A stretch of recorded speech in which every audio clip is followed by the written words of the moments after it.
je voudrais vraiment penser à tous nos professeurs et à tous nos collègues qui sont décédés. Moi-même, j'ai mon propre cousin qui était dans ma classe, Thierno Hadi, qui a été emporté par le cancer. Il y en a que je n'ai pas revu, Quentin Boduno. On était ensemble dans Georges Carnavon. Il est aux États-Unis, Depuis qu'il a quitté la Guinée, on ne s'est plus retrouvé.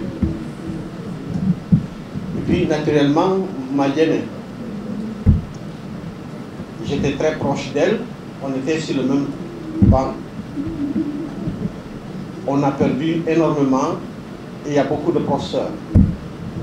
Celui qui, le premier, m'a dit que j'allais devenir enseignant, c'est M. Oudaré. Un jour, il m'a interrogé en philo. Et puis, je parlais. Et il avait une formule. Quand je parle de...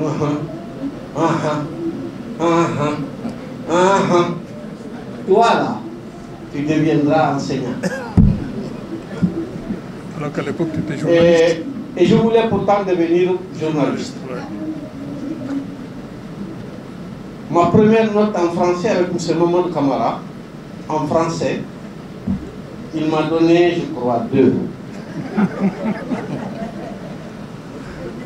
Et je me suis dit, il faut que j'ai une bonne note.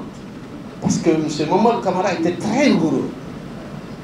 J'ai passé énormément de temps à apprendre. Il enseignait le cours de technique d'expression.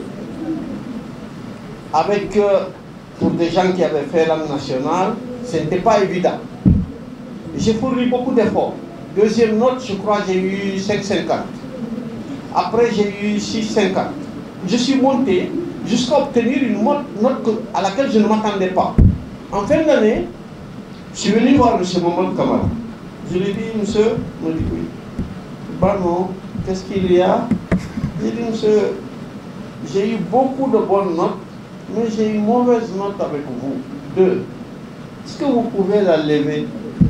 Il me dit, bah non.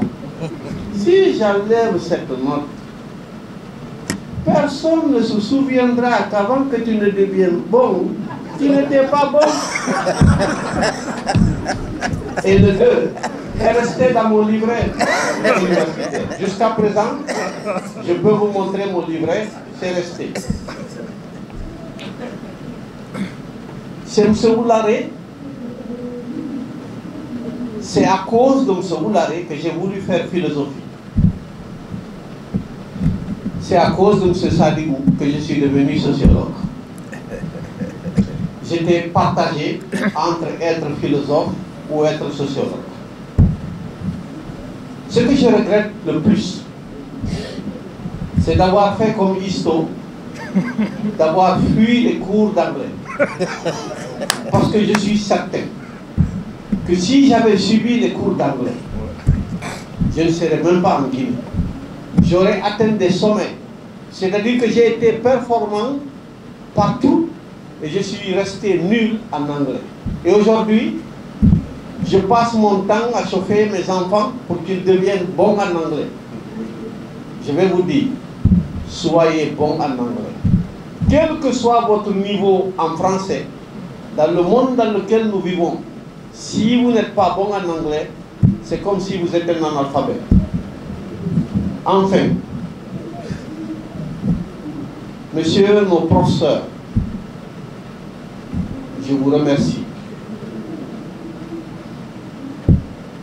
Vous nous avez encadrés, vous nous avez enseignés. C'est après avoir quitté le premier degré, le deuxième degré, avoir obtenu des bourses pour aller à l'étranger, qu'on s'est rendu compte que vous nous avez très bien formés. Parce que je dois rappeler, nous avons été enseignés par vous, il n'y avait aucun titulaire d'un master ou d'un doctorat. Et nous avons quitté et nous sommes partis dans des pays. Nous avons rencontré des gens qui ont été formés dans d'autres universités avec des enseignants titulaires de doctorat. Et nous avons été plus performants que ces gens. Et quand on a regardé, on s'est rendu compte qu'on avait un très bon encadrement. Et si un jour il m'était donné de changer le système éducatif, je ramènerai ce que j'ai vu avec vous. C'est mieux, c'est préférable. Je vous remercie pour le reste de la vie et j'espère que vous aurez longue vie, bonne santé, pour que nous puissions encore un jour vous fêter davantage. Je vous remercie.